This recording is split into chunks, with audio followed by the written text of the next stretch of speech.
SaberTVer, SaberTVer,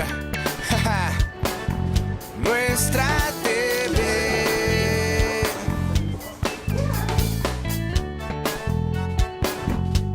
SaberTVer.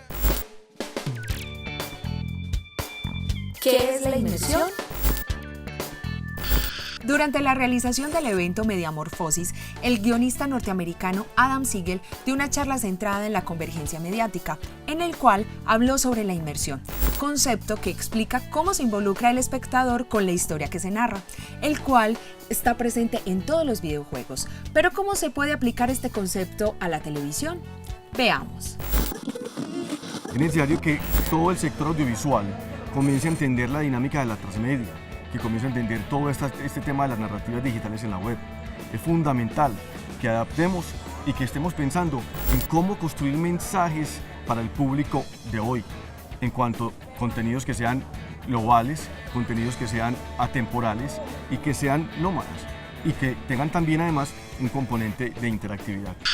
The concept of immersion is something that is unique, I believe, to cinema, but has been expressed in interactive work, whether that's interactive theater, in video games, and it's becoming very important as we now enter a world with more virtual reality and augmented reality.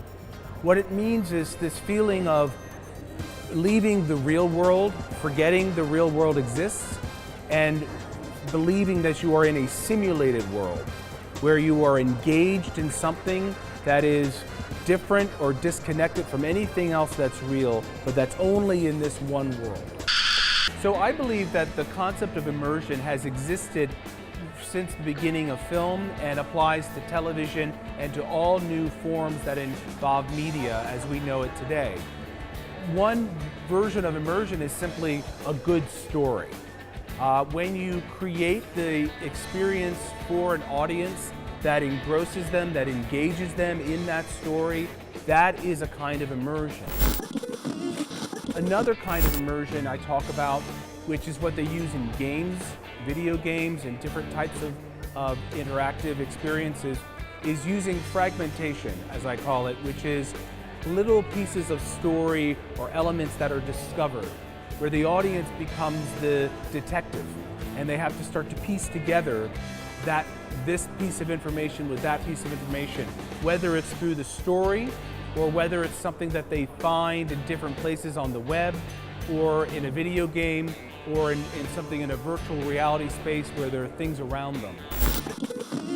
When we tell stories of the point of view of a character, that's another way to create these immersion effects. Immersion, this technique is, as I say, something that's been around for many years, and I believe the more we get into sort of the types of television experience where perhaps it's more around you, you're going to feel you're more in this space, or that you're integrating the web, the internet with television, that will create more of an immersive experience.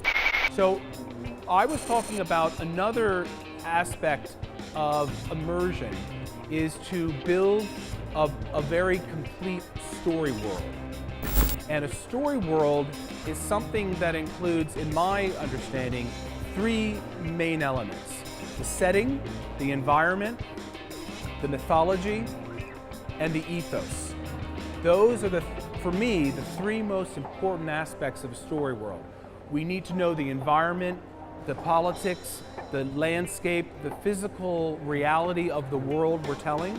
We need to know the backstory, the beliefs, the understanding of how people got to where they are in that story, and who they are as people and the characters. And then finally, we need to know what are the values of the characters. What do they care about? What do they believe is good and what do they believe is bad? Why it's important to have story world is as we build stories that are more immersive, the details begin to matter. Audiences want story. They will always want stories. Para comunicarte con el defensor del televidente, puedes escribir al correo electrónico defensor@teleantioquia.com.co o a través de las redes sociales en Twitter, @SaberTVer y en Facebook, SaberTVer.